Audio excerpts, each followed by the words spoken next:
Hello दोस्तों, मैं हूं शिवक्रम और आप देख रहे हैं डिजिटल इडियट चैनल। जी हां दोस्तों, आज हम बात करेंगे 10 क्लास के सोशल साइंस के बारे में। और इसमें जो हम आंसर भी बात करेंगे। इससे पहले हम क्वेश्चन आपको दे चुके हैं सेट 1, सेट 2, सेट 3 करके सोशल साइंस का, साइंस का, फिर आपका जो है मैथ का। तो इससे पहले हम एक सेट का आंसर भी बता चुके हैं। तो इस सेट में आपको जो है फुल्ली आंसर बताएंगे, पूरा आंसर को समझा के। और ये बहुत काफ़ी स्टूडेंट का ये डिमांड भी था कि सर आप आंसर भी बताइए। और ख़ास करके हम आंसर के लिए हम सोशल साइंस के ऊपर ज़्यादा ध्यान देंगे, क्योंकि अक्सर जो स्टूडेंट है वो सोशल साइंस का ही आंसर ज़्यादातर डिमांड करते हैं। और हालांकि देखा जाए तो मैक्सिमम स्टूडेंट जो है मैथ और साइंस को ऐसे अपने से कवर कर लेते हैं, इधर उधर करके ट्यूशन से, ये से उससे। लेकिन सोशल साइंस का जो है आंसर बहुत कम ही स्टूडेंट इसको तैयार कर पाते हैं। तो इसके देखते हुए हम इस वीडियो में पूरी तरीक़ा से बात करेंगे। और जो है सोशल साइंस के जितने भी हम सेट 2 में हम क्वेश्चन बताए थे, और ये जो क्वेश्चन है आपका जो नए से ये है सिलेबस है, इसके अनुसार ही ये क्वेश्चन है। खास करके अगर देखा जाए तो इसके अनुसार ही क्वेश्चन के ऊपर हम ये करेंगे। तो सबसे पहले एक बार आपको एक झलक हम क्वेश्चन दिखा देते हैं, फिर उस क्वेश्चन को आप स्क्रीनशॉट ले लेंगे, या तो आप लिखना चाहें तो वीडियो को पहले पॉज करके आप लिख सकते हैं। उसके बाद फिर आपको हम आंसर बताना शुरू करेंगे। तो चलिए हम पहले क्वेश्चन को देख लेते हैं। तो ये देखिए, आप क्वेश्चन आपके पास है। पहला क्वेश्चन जो है, औद्योगिक क्रांति सर्वप्रथम कहाँ हुई? उसके बाद औद्योगिक क्रांति का मतलब बताइए। WTO की स्थापना कब हुई, कब की गई? और जितने भी क्वेश्चन आप देख लेंगे। आर्थिक महामंदी की शुरुआत कब हुई? डंडी यात्रा की शुरुआत महात्मा गांधी ने कब की? ऑटोमन साम्राज्यों से क्या तात्पर्य है? सविनय अवज्ञा आंदोलन में भारतीयों ने विभिन्न वर्गों में क्यों हिस्सा लिया? वह सहयोग आंदोलन के बारे में विवेचना करें। और यहाँ से आपका होता है भूगोल। तो इस तरीके से जो है पूरा क्वेश्चन यहाँ पे आप देख लेंगे। और अगर इसका स्क्रीनशॉट आप ले सकते हैं तो ले लीजिएगा। और किसी स्टूडेंट का अगर लिखना है तो पहले पॉज करके लिख ले। और जो स्टूडेंट मेरे साथ व्हाट्सएप ग्रुप में जुड़े हुए हैं, यानी जो पैसा पे किए हुए हैं, उनको तो ये व्हाट्सएप ग्रुप के जरिए मिल जाएगा। और एक दो शायद हम वीडियो बनाए थे और आप लोग को PDF नहीं मिला था, तो आज जो है इस वीडियो के बाद हम आप लोग को ग्रुप में दे देंगे। तो जो भी स्टूडेंट मेरे साथ ग्रुप में जोड़ना चाहता है, और आपको जो है इससे पहले जितने भी PDF दिए हैं सब PDF मिल जाएगा। और जो एग्ज़ाम तक हम मेरे पास जो भी मटेरियल बनेंगे, जो भी हम तैयार कर पाएंगे, जहाँ तक होगा एग्ज़ाम को देखते हुए। और इस साल जो है हमको काफ़ी मेहनत करना पड़ेगा, क्योंकि क्वेश्चन का पैटर्न बहुत हद तक चेंज हो जाएगा। खास करके सोशल साइंस का, साइंस का, मैथमेटिक्स का तो लगभग कुछ चेंज होगा, लेकिन लगभग उसका सही रहेगा। तो इस सब का PDF आपको मिल जाएगा केवल मात्र 500 रुपये में, और सभी सब्जेक्ट का। ऐसा नहीं कि आपको अधूरा मिलेगा, ऐसा नहीं। और आपको काफ़ी हेल्प मिलेगा। अभी 2-3 माह सबके पास टाइम है। तो जो स्टूडेंट पे करना चाहते हैं, मेरे साथ जोड़ना चाहते हैं, वो पे करके जोड़ सकते हैं। तो चलिए आपको क्वेश्चन दिखा दिया, अब हम आंसर को बात करेंगे। तो यहाँ पे आप देख सकते हैं कि औद्योगिक क्रांति जो है सर्वप्रथम इंग्लैंड में प्रारंभ हुई। ठीक है, यहाँ पे लिखा गया। अथवा से क्वेश्चन था, औद्योगिक क्रांतिकारी का अर्थ पूछा गया था। तो अर्थ का महत्वपूर्ण आविष्कारों को तथा परिवर्तनों से है, जिसके द्वारा 18वीं सदी के उत्तरावंध में तकनीकी और संगठन में अनेक क्रांतिकारी परिवर्तन लाए गए। इस क्रांति की शुरुआत इंग्लैंड से हुई। पहला और दूसरा क्वेश्चन दोनों लगभग एक ही चैप्टर से है, आप बोल सकते हैं, लेकिन थोड़ा सा अलग अलग है। WTO की स्थापना 1995 में हुई थी। ठीक है। उसके बाद आर्थिक महामंदी क्या है? तो आर्थिक महामंदी की शुरुआत कब हुई थी? तो आर्थिक महामंदी की शुरुआत 1929 में हुई। ठीक है, उसी दौरान से आर्थिक महामंदी की शुरुआत हुई है। उसके बाद महात्मा गांधी ने दांडी यात्रा की शुरुआत कब की थी? यानी 12 मार्च 1930 से की गई थी। उसके बाद ऑटोमन साम्राज्य क्या है? ठीक है, तो ऑटोमन साम्राज्य जो है एक तुर्की साम्राज्य था। हालांकि वो तुर्की देश अभी भी है। इसके मसनी साम्राज्य भी कहा जाता था, या इतिहास के लंबे और पुराने साम्राज्य में एक था। इसका विस्तार दक्षिणी पूर्वी यूरोप, पश्चिमी यूरोप और उत्तरी अफ्रीका तक माना जाता है। इसका विस्तार जो है काफ़ी हुआ था। हालांकि यहाँ पे मेरे पास आपको ग्लोब का जो है सिंबल नहीं दिखा पा रहे हैं, लेकिन जो है अगर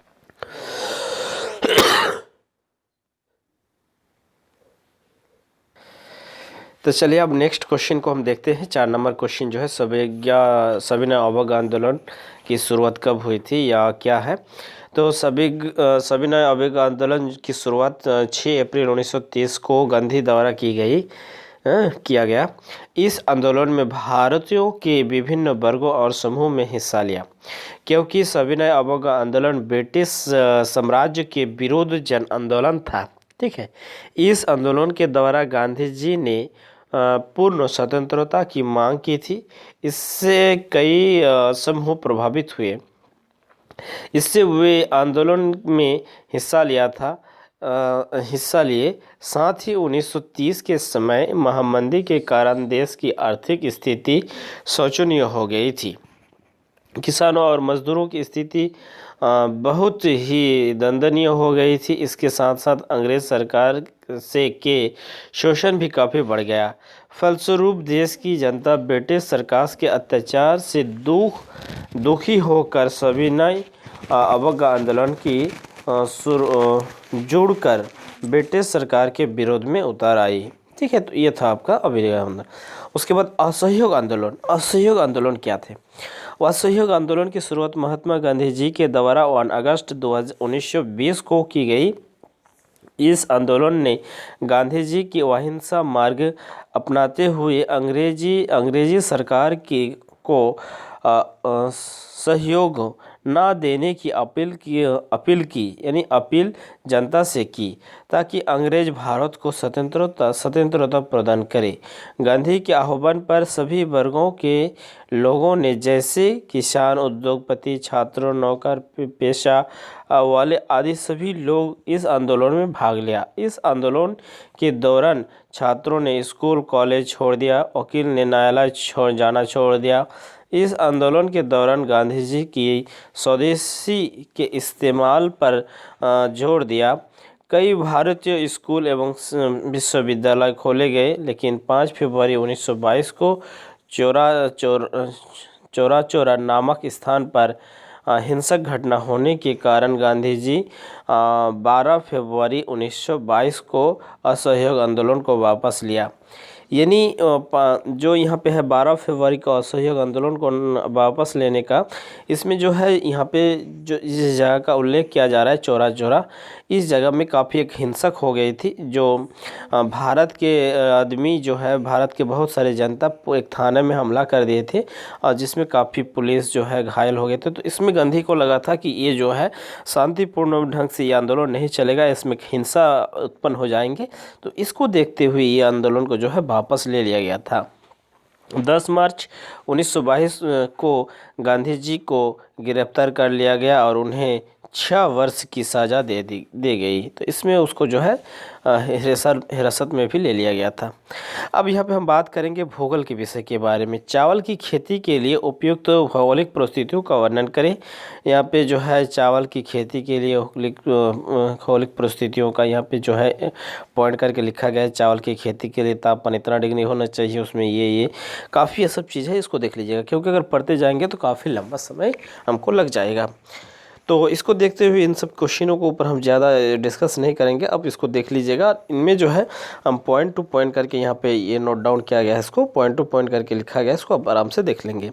और हम आपसे यही उम्मीद रखेंगे कि इन सबको अगर आप पिक लेना चाहते हैं तो आप वीडियो को प्ले पॉज करके आप स्क्रीनशॉट ले सकते हैं, और फिर अगर लिखना चाहते हैं तो आप लिख सकते हैं। अगर इसका PDF आपको चाहिए तो मेरे साथ जुड़ने के लिए कुछ पैसा देकर आप जुड़ सकते हैं, ये पहले हम बोल चुके हैं। नागरिक शास्त्र। अब यहाँ पे संसदीय 1 नंबर में जो 9 नंबर क्वेश्चन है वहाँ पे फिल इन द ब्लैंक में नागरिक शास्त्रीय यहाँ पे जाएगा, 5% जाएंगे। 11 नंबर में धर्म और 12 नंबर ये लॉन्ग क्वेश्चन है। राजनीतिक दल अनेक राजनीतिक उद्देश्यों से प्रेरित होते हैं और देश की सत्ता पर अपना अधिकार जमाना चाहते हैं, जबकि दबाव समूह राजनीतिक गतिविधि में शामिल नहीं होते हुए शासन में भागीदारी नहीं चाहते। आपूर्ति वे सरकार या राजनीतिक दल पर दबाव डालकर अपना हित साधन चाहते हैं। राजनीतिक दल एक विस्तृत संस्था होती है, उसका एक निश्चित विचार होता है, वे सर्वहित में काम करना चाहती हैं, उसकी जवाबदेही जनता के प्रति होती है, वे चुनाव में जाना होते हैं और अतः उससे जनता को जवाब देना होता है। जबकि दबाव समूह का अधिकार विस्तृत नहीं होते हैं, वे कुछ लोगों, कुछ वर्गों या जाति या धर्म संप्रदाय आदि तक ही सीमित होते हैं। इसकी जनता के प्रति कोई जवाबदेही नहीं होती है, यह सिर्फ अपना हित साधन चाहती है। उसके बाद राजनीतिक दल जीवन के हर पहलू सामाजिक, आर्थिक, धार्मिक, सांस्कृतिक आदि को छूते हैं, जबकि दबाव समूह सिर्फ अपना हित साधन चाहते हैं। तो यही था आपका दबाव समूह और राजनीतिक समूह में। ये क्वेश्चन तो आज हम इसको बोर्ड पे भी हम डिस्कस किए हैं और मेरे स्टूडेंट के साथ, और दबाव समूह राजनीतिक दल को काफ़ी वहाँ पे क्लियर करके पूरा पहले हम उसको समझाते हैं कि जो है सत्ता क्या होता है, राजनीति क्या होता है, दबाव समूह किसको कहा जाता है। तो खैर जो भी है हम बोर्ड पर वीडियो आप लोग को अपलोड नहीं कर पा रहे हैं, और उसमें है काफ़ी जो है मेरे पास अभी साधन भी वैसा नहीं है कि आपको इसके जो लाइव वीडियो दे पाए। खैर कुछ तो होगा ही ज़रूर, हम लोग उसमें ये करेंगे, विचार करेंगे। लेकिन इसमें जहाँ तक हम आपको दे पा रहे हैं, आपको नोट्स दे रहे हैं, यही सबसे बड़ी बात है। और बोर्ड पर तो हम नोट्स नहीं दे पाते हैं, सिर्फ उसमें हम समझाते हैं। खैर जो भी है यहाँ पे आप इसको लिख सकते हैं। राजनीतिक दल के विशेष उद्देश्य और विचारधारा के साथ ये बोला, यहाँ पे 6 पॉइंट लिखा गया है, ये काफ़ी इंपॉर्टेंट है। उसके बाद यहाँ से शुरू होता है आपका अर्थशास्त्र, ठीक है। तो इसको भी आप लिख लीजिएगा। यहाँ पे लिखा गया, सरकार द्वारा विभिन्न अवरोध अथवा प्रतिरोधों को हटाने की प्रक्रिया को उदारीकरण के नाम से जाना जाता है। विदेशी व्यापार तथा निवेश में उदारीकरण के विदेशीकरण को सफल बनाने में निम्न योगदान दिया गया, ठीक है। खुली बेरोजगारी या प्रचंड बेरोजगारी में अंतर, ये 2 चीज़ होते हैं। खुली बेरोजगारी, इसके अंतर्गत वे लोग आते हैं जो काम करने के योग्य है लेकिन उन्हें काम नहीं मिलते, उससे हम खुली बेरोजगारी कहते हैं। और प्रचंड बेरोजगारी का अर्थ होता है वो काम करने का मतलब काम है लेकिन वो काम करना नहीं चाहते हैं, ठीक है। इसके अंतर्गत वे लोग आते हैं जो काम तो कर रहे हैं लेकिन यदि उन्हें काम से हटा दिया जाए तो भी उत्पन्न में भी कोई कमी नहीं आती है, तो उससे हम लोग क्या कहते हैं, प्रचंड बेरोजगारी कहते हैं। उपभोक्ता के हितों के रक्षा जो है कॉपरा बोल के ये अधिनियम था, 1986 में लाया गया था, ठीक है। तो ये यहाँ पे कानून था। तो आई होप, हम आशा करेंगे कि आप लोग इस वीडियो को समझ में आ गया होगा, और दूसरे चैप्टर के लिए आप ज़रूर कमेंट करें और इस वीडियो को एक बार लाइक कर दीजिए। Thank you very much.